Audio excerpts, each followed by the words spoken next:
Be me, Shiloh, 23, living in a garden-level apartment that smells permanently of damp drywall and someone else's curry. Work for a mid-sized event rental company. Basically, I coordinate chairs. Thousands of chairs, white resin folding chairs that haunt my nightmares. Life is a series of gray spreadsheets and reheating pasta in a microwave that spins but doesn't heat. Best friend is Asher. Known him since 10th grade. Asher is the kind of guy who owns 3 guitars but only knows the opening riff to 7 Nation Army. He wears hoodies until the cuffs disintegrate. He has a smile that makes you forget you're mad at him for being 40 minutes late to everything. He's been dating Melody for 6 months. Melody is an algorithm of a human being. Perfect highlights. Smells like vanilla and expensive tax returns. She uses a planner with color-coded stickers for self-care and relationship maintenance. I hate how much I like her. She brings me coffee when I'm hungover and remembers my sister's dog's birthday. Problem is, I've been in love with Asher since the day he shared his headphones with me in sophomore biology. Never said anything. Repressed it deep down in the part of my brain where I keep my student loan anxiety and the knowledge that global warming is inevitable. Just played the role of the supportive best friend, the bro girl, the one who drinks beer and critiques his fantasy football lineup, and definitely doesn't cry in the shower. Fast forward to last Tuesday, hanging out in Asher's basement. His parents are upstairs arguing about the thermostat. We're watching a documentary about subterranean fungus networks. Asher swears it's a metaphor for modern capitalism. I'm just watching his profile in the blue light of the TV. Room smells like stale popcorn and that specific musk of teenage boys who refuse to grow up. He's talking about mycelium. Then he stops, puts his hand on my knee. Not a buddy tap, a grip. Thumb tracing the seam of my jeans. Heart hammers against my ribs like a trapped bird. Look at him. He looks terrified. He leans in. We kiss. It's not like the movies. It's clumsy and desperate, and we clack teeth. But it's electric. It's 4 years of silence breaking all at once. We scramble at each other like we're running out of time. Shirt gets caught on his head. Knock over a lamp. Don't care. Afterward, we're sitting on the floor leaning against his beat-up futon, staring at the carpet stains, waiting for the guilt to hit. Asher looks at his hands. I don't want to break up with Melody. Air leaves the room. It's so honest it makes me want to throw up. He looks at me with these big, stupid, pleading eyes. But I can't lose you either, Shiloh. I can't. So I make the choice. The bad choice. The choice that starts the timer on the bomb. Okay, I say. We just don't tell her. Enter Piper, my older sister. 31, going on chaotic neutral.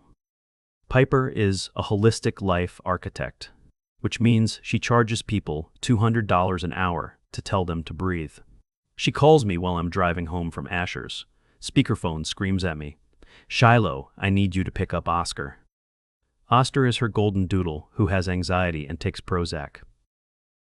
I'm busy, Pipe. You're not busy. You're energetically blocked. I can hear it in your voice. Your throat chakra is tighter than a drum.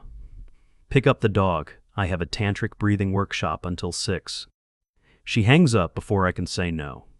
This is my life. Managing chairs at work. Managing a secret affair with my best friend. Managing my sister's neurotic dog. Pick up Oscar. He vomits in my backseat immediately. Great. Next 3 weeks are a blur of adrenaline and logistics. Sleeping with Asher whenever Melody has yoga or a family dinner. We meet in parking lots. In his basement. Once in the supply closet at the chair warehouse while my boss, Bradley, was screaming on the phone about tablecloths. Bradley is 50, divorced, and treats the inventory of plastic chairs like it's the nuclear codes.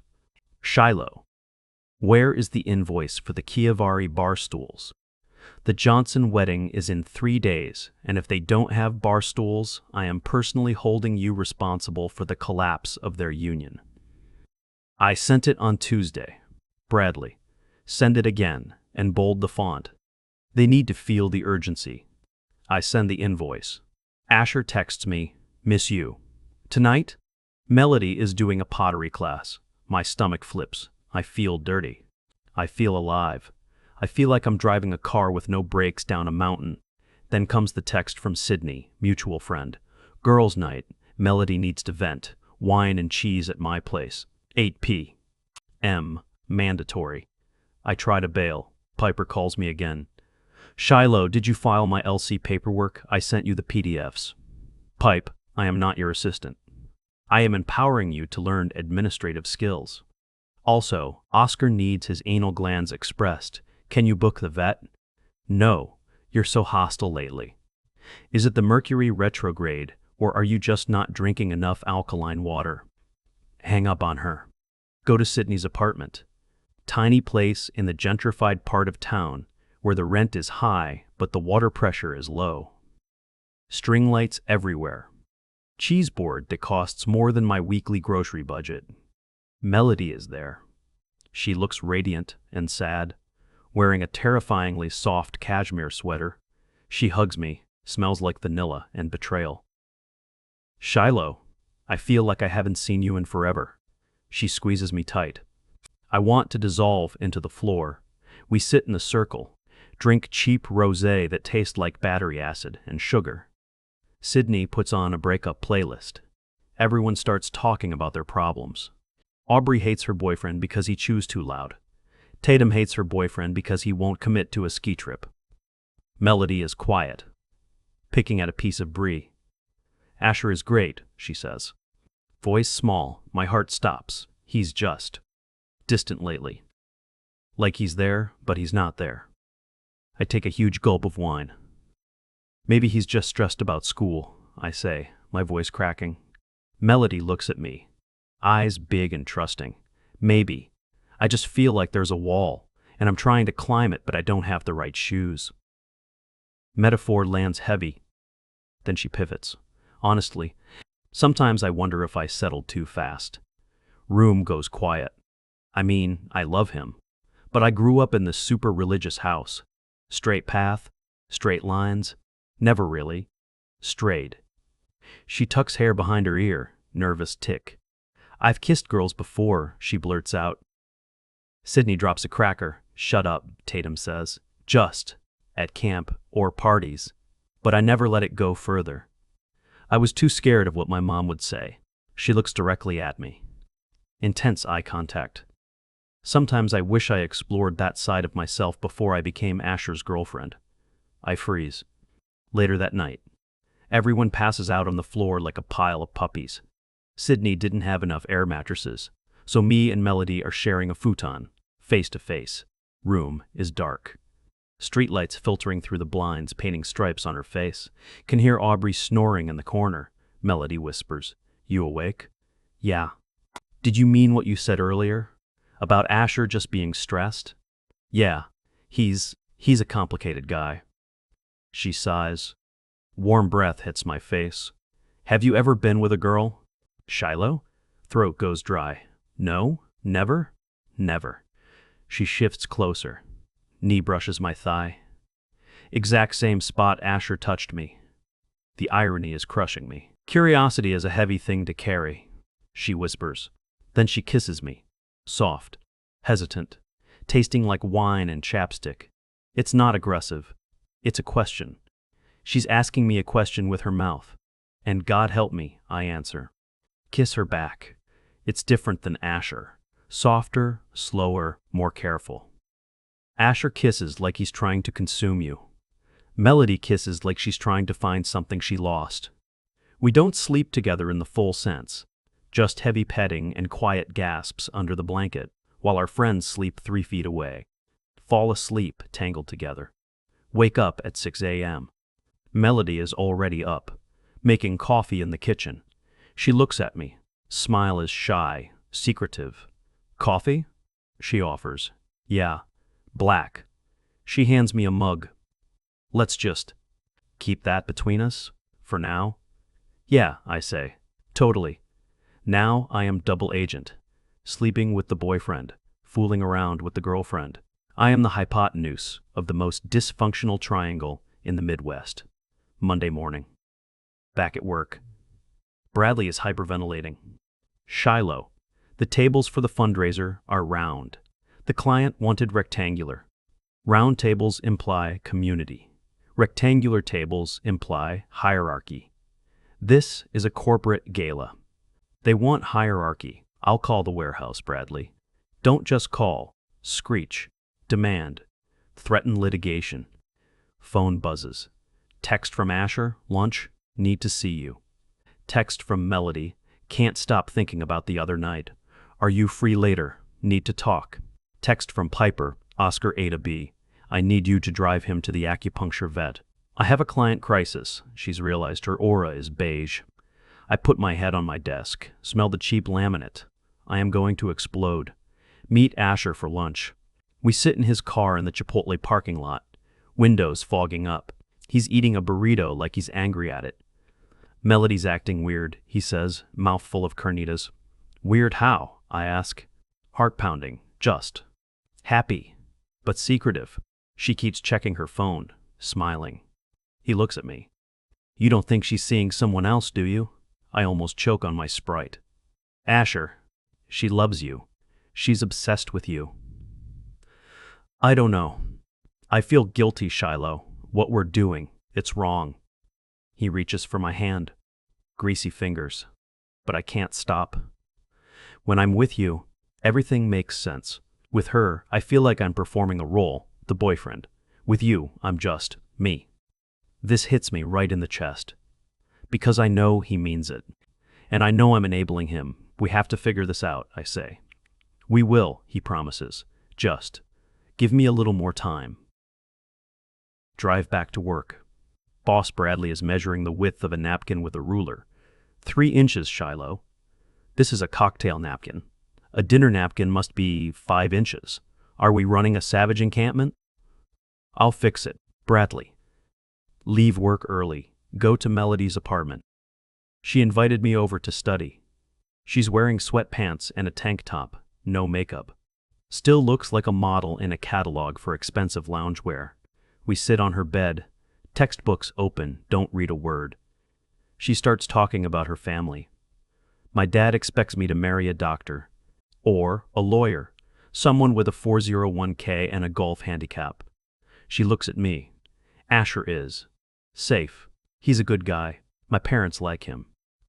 She touches my arm, but he doesn't see me. Not really. She leans in. We hook up. This time, it's more. It's real. Confusing and sweet and terrifying. Afterward, I'm putting my shirt back on. See a hoodie on her floor. It's Asher's. The gray one with the bleach stain on the sleeve. Stare at it. Feel like the scum of the earth. Melody sees me looking. Oh, I need to give that back to him, she says casually. He left it here last week. I know for a fact he was wearing it yesterday when he came to my place. He must have come here right after. The timeline is overlapping. We are all just passing germs and hoodies in a circle of deception. Leave Melodies. Drive home. Piper is sitting on my porch steps. Oscar the dog is with her. He's wearing a cone of shame. Where have you been? Piper demands. Working. You look flushed, and your aura is jagged. Very chaotic red energy. She stands up, dusts off her linen pants. I need to stay here tonight. My landlord is fumigating for negative energies, also cockroaches. Pipe, my apartment is the size of a shoebox. We'll manage. Family is about sacrifice. Oscar needs to sleep in the bed with us, or he gets night terrors. So now, I have my sister and a neurotic golden doodle in my 400-square-foot studio. Piper starts reorganizing my pantry. Why do you have so much high-fructose corn syrup? Are you trying to calcify your pineal gland? It's barbecue sauce. Pipe, leave it alone. I'm throwing it out. And these crackers. And this pasta. She fills a trash bag with my only food. I'm making us a kale and dandelion stew.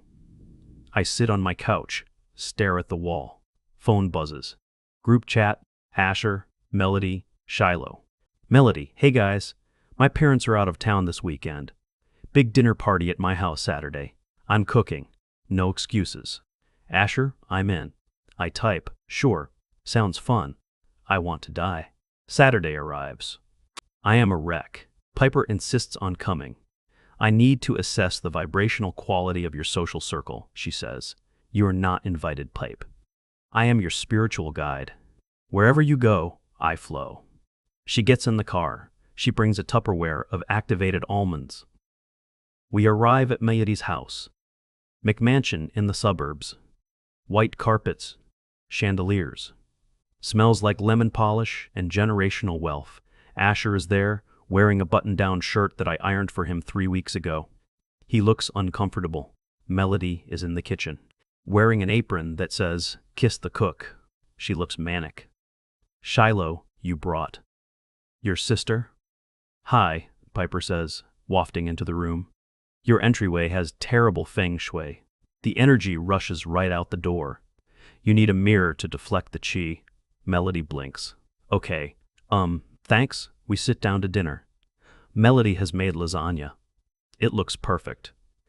Asher sits next to Melody. I sit across from them. Piper sits at the head of the table because she needs the power position to monitor the flow. Wine is poured. Asher's leg bumps mine under the table. Accident? On purpose? I don't move away. Melody puts her hand on Asher's shoulder. "So," Melody says, beaming, "I have some news." My blood runs cold. Asher freezes, fork halfway to his mouth. "I've decided to change my major," Melody says. "I'm dropping pre-law." Asher exhales. "That's great, babe. What are you switching to?" "Art history," she says. "And I'm thinking of doing a semester abroad, in Florence." She looks at me. Intense look. I feel like I need to broaden my horizons, experience new things, new people. She kicks my foot under the table. So now both of them are playing footsie with me. I and the human wishbone. Piper clears her throat. "Florence is full of old energy," she says. "Heavy history. Ghosts. You should go to Sedona. Sit in a vortex." "Thanks, Piper," Melody says tightly. "But I want to go to Italy." Asher looks panic-stricken. "How long would you be gone?" 6 months. Melody says, "Maybe a year." She turns to Asher. "We can do long distance. We're strong enough, right?" She smiles a fake smile. Asher forces a nod. "Yeah, totally. Strong." He looks at me. Eyes screaming, "Help me." I excuse myself to the bathroom, lock the door, sit on the edge of the tub, hyperventilate quietly into a hand towel. Bathroom is full of Melody's things. Monogram towels. 3 different types of curling irons. A picture of her and Asher on the mirror. They look happy in the photo. I feel like a monster. Phone buzzes. It's Bradley from work. On a Saturday night. "Bradley, Shiloh, did you confirm the porta potties for the marathon?" The vendor says the invoice bounced. If there are no toilets, there is no marathon. If there is no marathon, there is no America. I type back, "I'll handle it Monday." Bradley, "Monday is too late. The bladders of the people wait for no one." I turn off my phone, go back to the dining room. Chaos has erupted. Piper is analyzing Melody's palm. "I see a split in your love line," Piper is saying loud enough for the neighbors to hear. "You are torn between duty and desire. You have a secret. A feminine energy is blocking your truth." Melody goes pale. Asher chokes on his water. I stare at Piper. "Pipe, stop." "I'm just reading the data," Piper insists. "Her palm says she's living a double life. Interesting." "Oh, look here. Betrayal by a close friend." Room goes silent. Deathly silent. Only sound is the grandfather clock ticking. Tick. Tock. Melody pulls her hand away. "I think I need to check on the dessert," she says, voice trembling. She runs to the kitchen. Asher looks at me. "What the hell is your sister talking about?" he hisses. "She's making it up," I whisper. "She's a fraud, Asher. She told me last week my cat was the reincarnation of Napoleon. I don't have a cat." Piper eats an activated almond. I sense tension. She says, "We should do a primal scream to release the blockage. Everyone on 3. 1, 2. "Shut up, Piper," I yell. First time I've ever yelled at her. She looks offended. "Wow. Your root chakra is incredibly blocked. I'm invoicing you for this session. Melody comes back with a pie, eyes red. She puts the pie down. Asher, she says, we need to talk. Asher looks like he's facing a firing squad. Can we do this later? No, Melody says. I feel disconnected. And your friend Piper is right. There is a blockage. She looks at me, then at Asher. Is there something going on? Asher looks at me. I look at Melody. This is it. The moment. I could say it. I could burn it all down. No, Asher says quickly. Nothing is going on. I'm just tired, Mel. Work is crazy. School is crazy. He reaches for her hand. I love you. Let's not fight in front of company. Coward. Beautiful, stupid coward. Melody looks at him. Disappointment flashes in her eyes. She knows he's lying, but she doesn't know what the lie is. She looks at me, seeking an ally. Shiloh, do you think we're okay? She's asking the person sleeping with her boyfriend, and the person she's cheating on her boyfriend with. If her relationship is okay. I feel a physical pain in my stomach. I say slowly, I think everyone is just trying their best. Weak answer. Dinner ends awkwardly. We leave. Piper critiques my driving the whole way home. You brake with too much aggression. It disturbs the flow of the vehicle. Drop her off at her place. Go home to my empty, damp apartment. Sit on the floor, stare at the ceiling, phone buzzes. Asher, that was close. I felt sick. We need to be more careful. Delete text. Phone buzzes again. Melody, thanks for coming. Sorry about the drama. Can I come over tomorrow? I need to see you. Without Asher. Stare at the screen. I am the insulation on the live wire, burning from both ends. Monday morning. Summoned to R at work. Walk into the office with the beige carpet. Bradley is there. And the Har lady, Carol. Carol looks like she eats rules for breakfast. Shiloh, Carol says, we have a problem. Is it the Port A potties? I ask. It's the chairs, Bradley says, trembling. The inventory count is off. By 50 units. 50 chairs, Shiloh. Do you know where 50 chairs are? I think about the warehouse supply closet, where me and Asher hooked up, where we knocked over a stack of inventory. Did we break them? Did we miscount them in our haste to get dressed? I can recount, I say. This goes on your permanent record, Carol says. We are monitoring your performance. You seem distracted, erratic. I'm going through a personal matter, I mumble. Leave your personal matters at the door, Bradley snaps. Chairs do not have feelings. Chairs have legs and seats and rental fees. Walk out of the meeting, feeling an inch tall. Get a text from my landlord. Landlord. Rent is increasing $200 next month. Market adjustment. Also, neighbor complained about a dog barking. No pets allowed. It was Oscar, Piper's dog.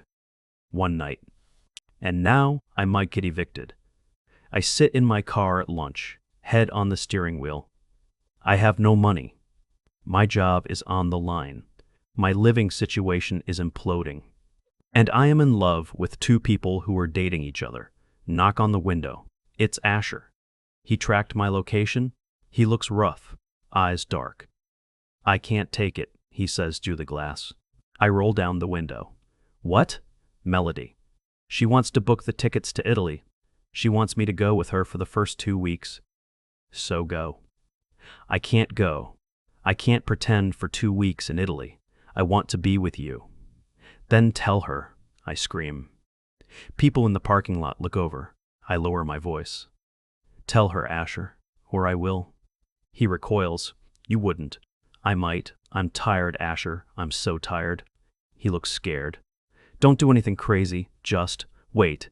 I have a plan. What plan? I'm going to gently phase it out. Make her think it's her idea to break up because of the distance. That's cowardly. It's kind, he insists. It saves her feelings. He's delusional. He drives away. Phone buzzes. Melody calling. Decline. Voicemail. Listen to it. Voice sounds small, wet.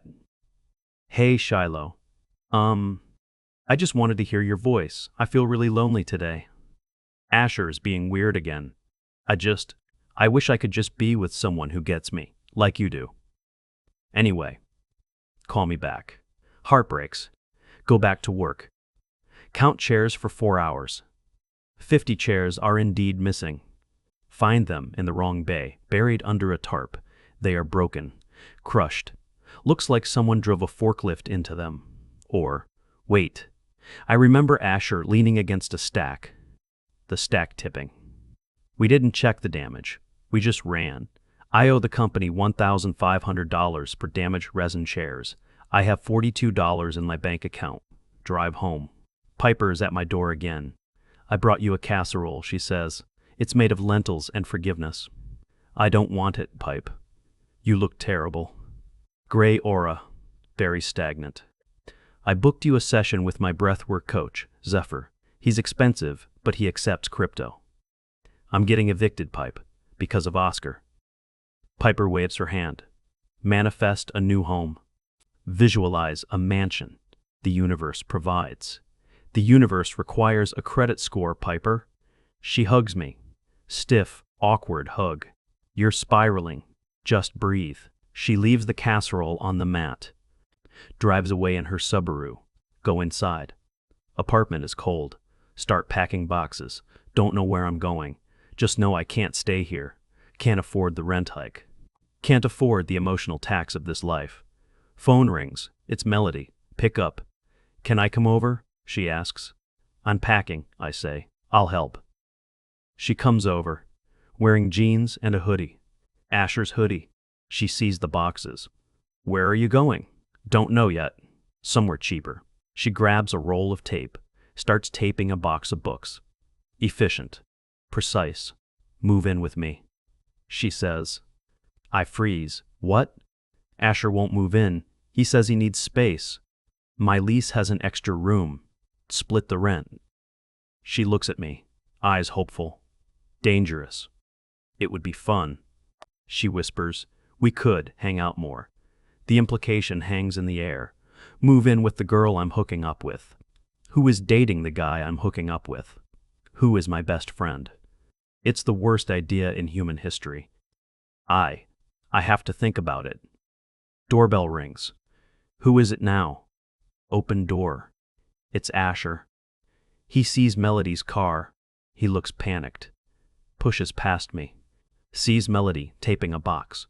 What are you doing here? He asks her. Helping Shiloh move, Melody says, standing up. I asked her to move in with me. Asher's face goes white.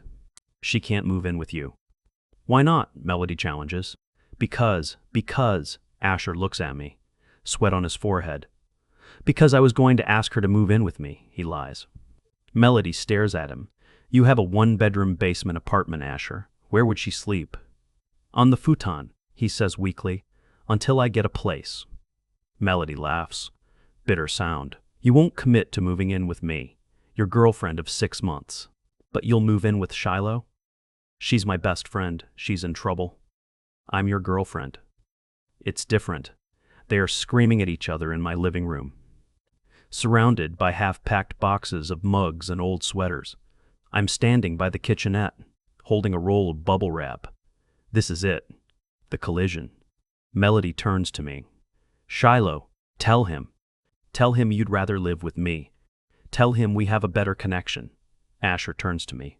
Shiloh, don't do this. Come with me. We can figure it out. They are both looking at me, waiting for me to choose, waiting for me to validate their version of reality. I look at Melody. Beautiful, curated, sad Melody.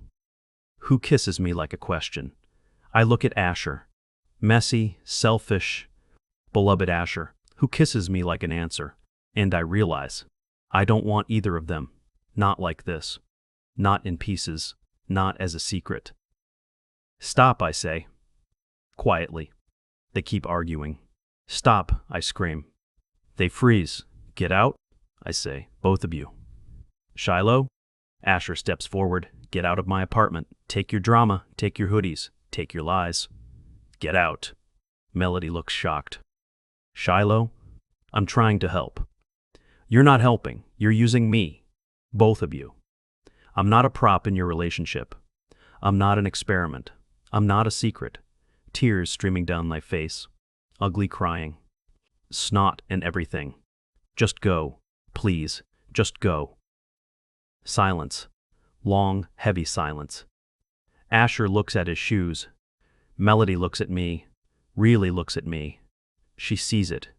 She sees the heartbreak. Maybe she guesses the truth. Maybe she doesn't want to know. She picks up her purse, walks out. Doesn't look back. Asher lingers. Shiloh. Leave, Asher. He leaves. Door clicks shut. Lock it. Slide down against the door. Sit on the floor amidst the boxes. Alone. Apartment is silent, except for the hum of the fridge and the sound of my own breathing. Phone buzzes. Piper. Piper, I felt a disturbance in the force. Are you okay? I'm sending you a Reiki healing grid via emoji. Crystal ball emoji, sparkle emoji, person in lotus position emoji. I laugh. Choked. Hysterical laugh. Stand up. Wipe my face. Grab a box. Tape it shut. Tape it so tight the cardboard buckles. I don't know where I'm going tomorrow. Maybe a motel. Maybe my parents' couch 3 states away. Maybe just drive until the gas runs out. Grab a Sharpie. Write on the box, Kaichen Maisax. Look at the Sharpie. Write on the wall above the light switch. Small letters. I was here. Grab my keys. Grab my bag. Leave the rest. Walk out into the cool night air. Don't check my phone. Don't look at the texts coming in. Just walk to the car. Engine turns over. Sound of the radio static. Put it in drive. Pull away from the curb. Rear view mirror shows the empty street. No one chasing me. Just me. And the road. And the terrifying, beautiful quiet.